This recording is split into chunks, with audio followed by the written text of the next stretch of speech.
सुरू झालेली आहे. आपण सगळ्यांना सर्वश्रुत आहे की महाराष्ट्रामध्ये इन्फिल्ट्रेशनचं प्रमाण जे आहे म्हणजे आधार कार्ड बेस किंवा बर्थ रजिस्ट्रेशनचा जो फ्रॉड आहे त्या व्यतिरिक्त बांगलादेशी जे अनधिकृत महाराष्ट्रात प्रवेश करताय याच्या विरोधात आपण एक चळवळ सुरू करणारे आणि सगळ्यांना मार्गदर्शक असे ठरणारे पॉलिसी मेकिंग मध्ये किंवा कोणते फ्रॉड्स याच्यामध्ये रजिस्टर झाले आजवर याचा सखोल अभ्यास करून आपल्या महाराष्ट्राचे आणि सिस्टीमचे डोळे उघडणारे आपले किरीटजी सोमय्या आज नाशिक महानगरपालिका इथे आलेले आहेत. त्यांचं आपण आता स्वागत केलेलं आहे.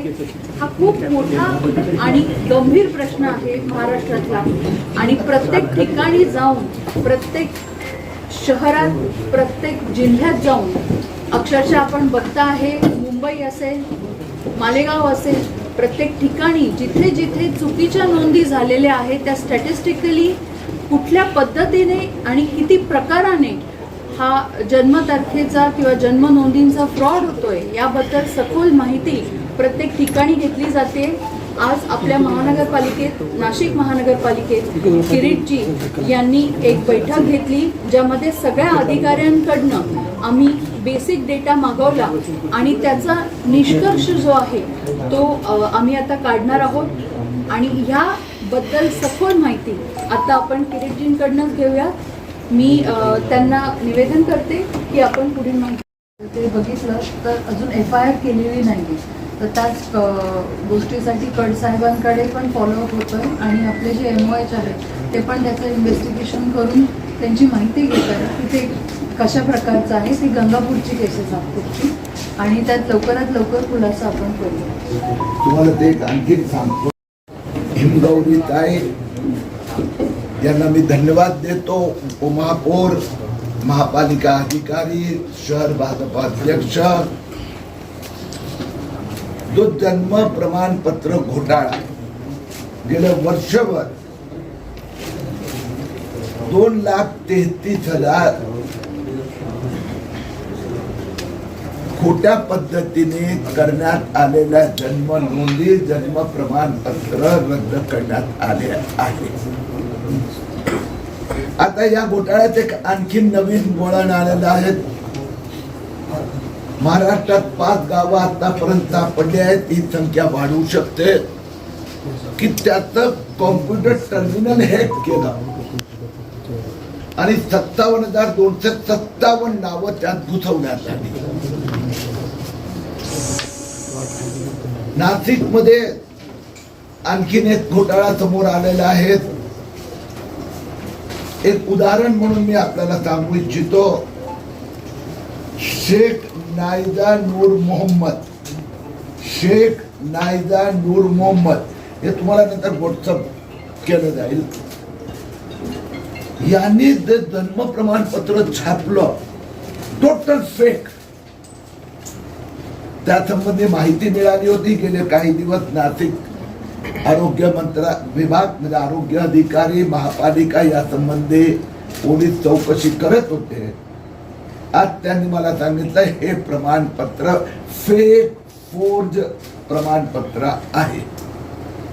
याच्या संबंधीचा गुन्हा आज उद्यामध्ये गुन्हा दाखल करण्याची प्रक्रिया पूर्ण होणार. अशा प्रकाराने हे जन्म प्रमाणपत्र देणारी टोळकी आहे.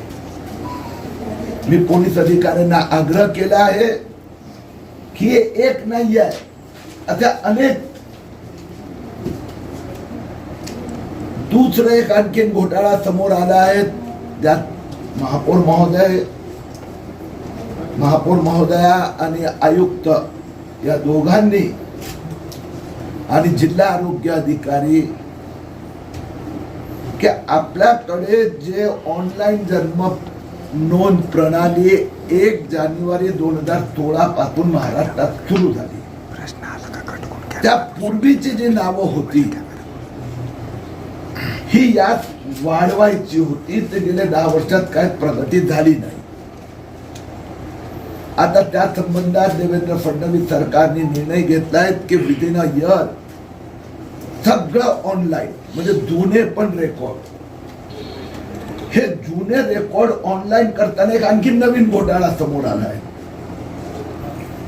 नाशिक मध्ये पण या संबंधात आमच्या लक्षात आलंय की ते जुन्या रेकॉर्ड मध्ये 18,000 एंट्रीज वाढवण्यात आल्या. या सगळ्या बोगस आहे असं मला आत्ता या क्षणी म्हणायचं नाही आहे, पण नाशिकची लोकसंख्या 10 लाखहून अधिक आहे. Many more. जुन्या रेकॉर्ड पैकी फक्त 18,000 यात ट्रान्सफर करण्यात आले आहेत. हे काय आहे, कसे झाले, कोणी झाले, कदाचित जेन्युइन असेल. कारण की नंदुरबार मध्ये मी 4 दिवसापूर्वी गेलो तर तिथे अशा 11 ते 20 बोगस एंट्र्या सापडल्या. त्यातला 97% बांगलादेशी मुस्लिम होते.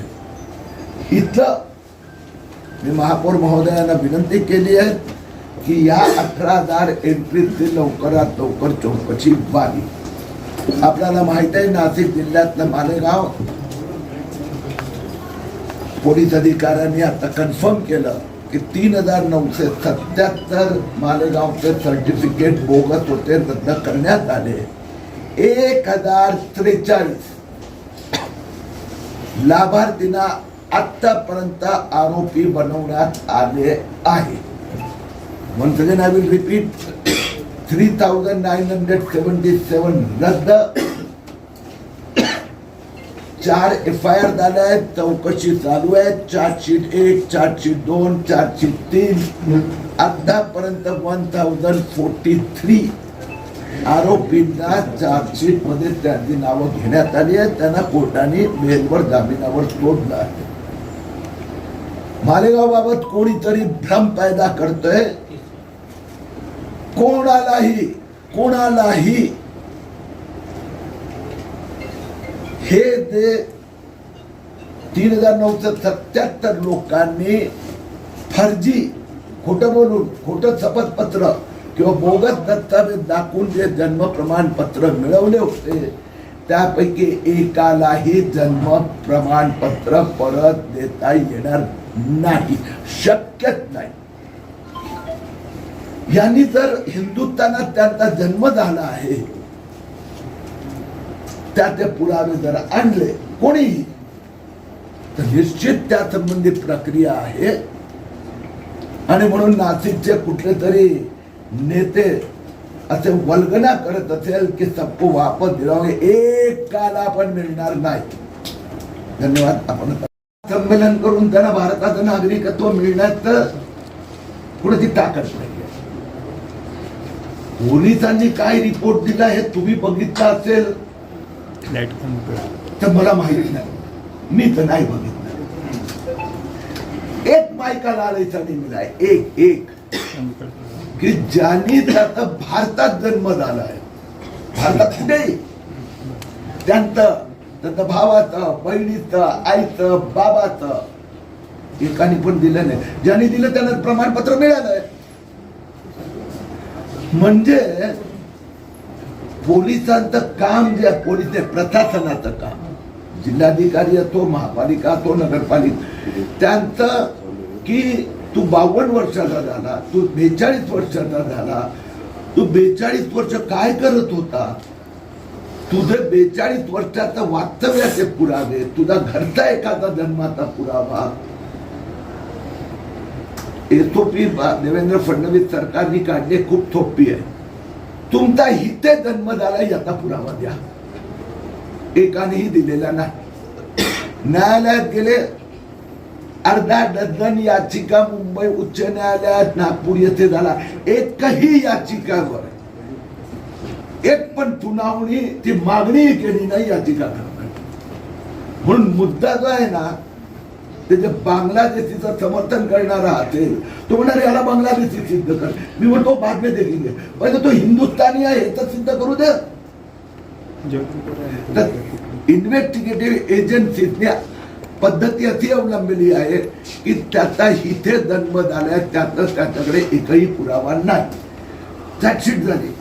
इस्लाम पार्टी आता जिथे सत्तेत आलेली आहे त्यांचे संस्थापक आसिफ शेख यांचं म्हणणं आहे की भारतरत्न डॉक्टर बाबासाहेब आंबेडकर किंवा संविधान मध्ये नंतर बदल झाले त्यात जर कुणाकडे इथे जन्म झाल्याचे कागदपत्र पुरावे नसेल तर सर्वोच्च न्यायालयांनी पण त्यांना जन्म प्रमाणपत्र मिळणार नाही अनेक वेळा स्पष्ट केले.